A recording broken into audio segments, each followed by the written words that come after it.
Today we're going to talk about and go through the process of adding an animal to your CritterWorks database. In past tutorials, we talked about some of the basics of CritterWorks, which allow you to add locations. And in the case of our sample database, again here, our fictitious farm, we have two locations, Back 40 and Pasture 1. Then you add animals to the locations, all different types of species.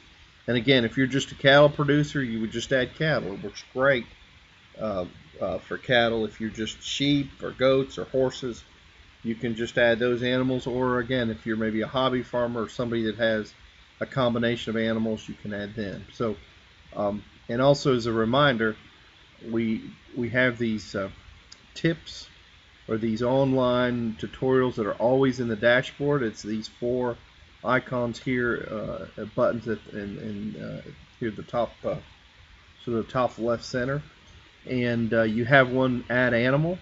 And I'm not going to go through it all because we're going to walk through in a little more detail, but this kind of helps you, just like the add location.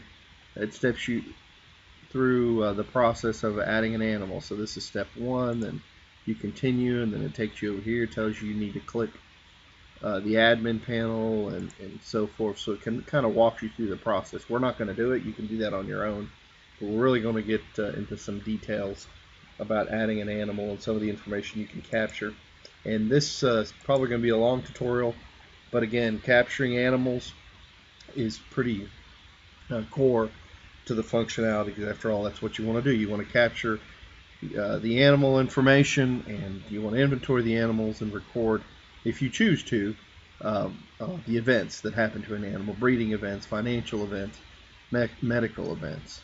So, and by the way, what I'm going to show you as far as adding an animal, these fields are not all required. We'll see. We'll go through that. You're going to see a lot of information, but that's the beauty of CritterWorks.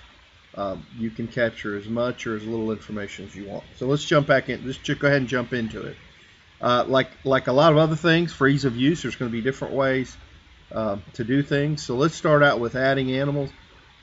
A lot of the information or a lot of the functionality can be accessed by clicking this admin panel, which is usually a picture if you chose a picture when you set up CritterWorks, when you signed on. That's usually at the top right. But you have this menu, and at the very, very top is add. So this is one way to do it. You click add, and you can add locations, you can add animals, or in this case, apply events. So that's one way to do it. And so if I were to add animals, this is my screen that I would start with. One thing about CritterWorks, it allows you to enter in your own unique ID if you would like, or if you don't want to do that, and this ID could be anything, the system will generate an ID for you. The very first thing after that it wants to know is where you're going to place the animal. And in our case, we have two pastures. I can select either one of these guys, place the animal there. So I'm not going to do that right now. I'm going to close this out, but because its add is the same everywhere. But first, what I want to show you is where you can get to add. So that's one place you can do it. Another place is down here in the top left. Here's a little add button, same thing, add location, add animals, apply events. So there's another one. And then one I like to use a lot is one that's in this task bar, or this heading of the pasture, and you'll see these little bars. You can click that next to the search. You can click that, and it kind of tells you all of the things that you can do. So one of the things, if I want to add animals to this Back 40 pasture, there's a plus sign there. So that's the third way. So they all work the same. So I'll go ahead and click this plus sign, and we'll go back to this screen. So again, this is an identifier you can add. I'm going to leave that blank. As far as location, since I clicked add animal when I was in the Back 40 section, I'm going to pasture rather. That's what it defaulted to. So, but you could change it, but I'm going to keep it at Back 40. So I'm going to hit next. The next thing it's going to do is ask you for species, and so CritterWorks works great with multiple species. I raise sheep and cattle, so I'm probably going to stick to that, but we have folks that use it to keep track of all kinds of animals. So I'm going to pick cattle. Immediately what it does is it knows, the system is smart enough to know the types of species for cattle. So you got bulls and bull calves, cows, heifers, heifer calves, steers, and calves. It also is smart enough to know, and we have an extensive little library of cattle breeds. So if you want to look at all these various breeds, I won't go through them because there's quite a few, but this kind of helps you keep up with what the breeds is. Also, if you end up and you determine that they're mixed breed, maybe they're just commercial type cattle, you can click a mixed breed. Something else I was going to show you, just for the sake of an example, if you were to pick sheep, again, the system resets. It knows ewes, ewe lambs, ram lambs, or withers, and it picks sheep breeds.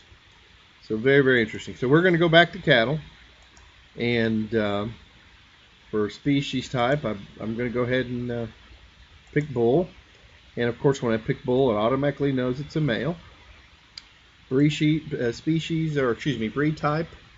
I can scroll down and find Angus, or let me go with something that Herefords. So that's our breed. So the next thing you do, and then you click, there's a button here, and then this button is enabled once all the information is entered. And by the way, these are the only things that are required: species, breed, and type. That's really all I have to have. The rest of the stuff is optional. I click next.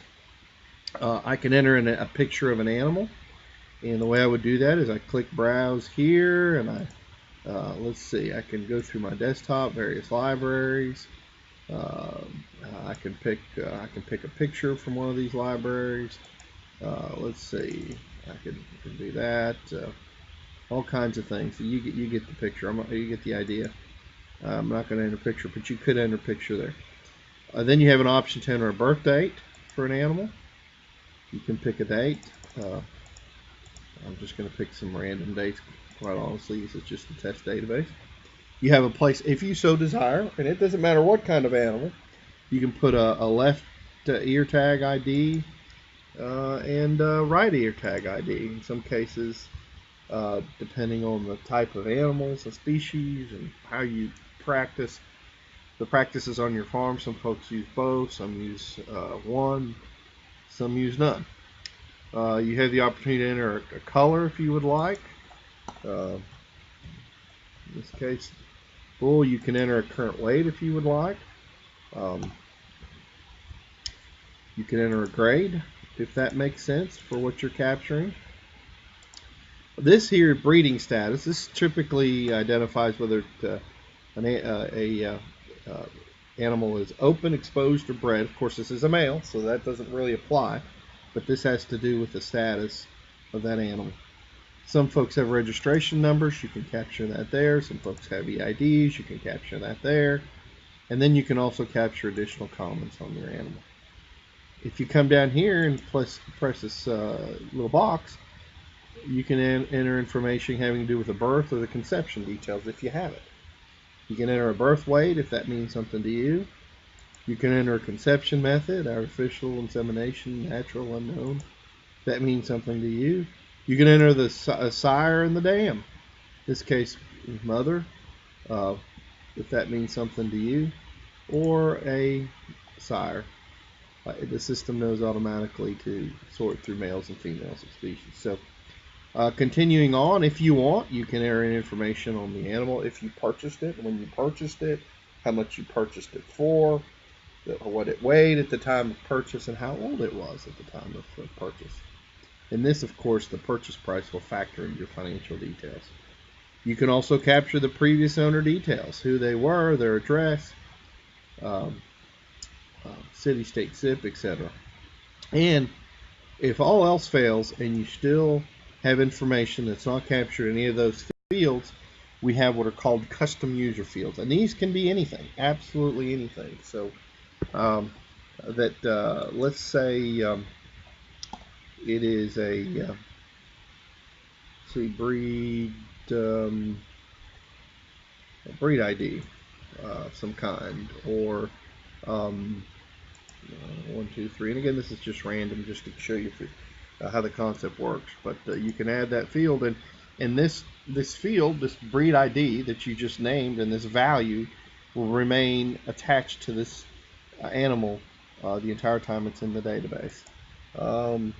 Let's say that you wanted to capture, I don't know, anything else random.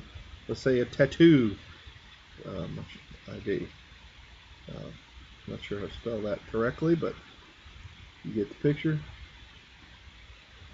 It could be anything. So, and you can continue to do this as long as you like.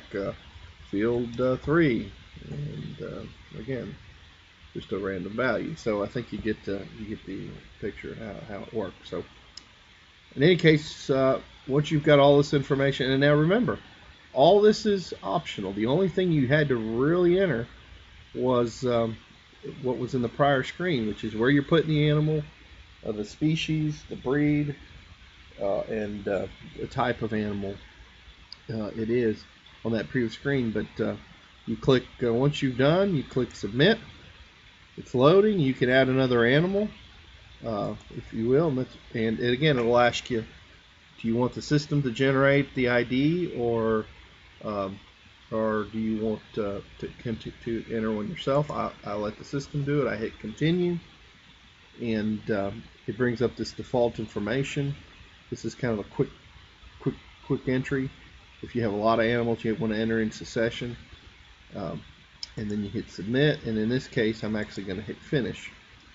So it's adding the animals to the database. So prior to that, I don't know if you remember, we had 57 animals in the back 40. Now we have 59, and it enters them and sorts them first by tag, then by type, and then by breed. So these are the two animals that we actually entered. Since we didn't enter in an ID, it created some for us. So CAT stands for cattle. So it entered cattle 13155 and cattle 13156. So here are the animals. And if we go in here, you can edit the animal, you can delete it. But if we want to edit this animal, and this is actually an edit interview, you can see the details. Remember, it was cattle, it was Hereford, it was a bull, and here was some of the information that we entered. I don't know if you remember. This is the custom fields as well. So, but that's pretty much how you add an animal, and now all the information will be available to you.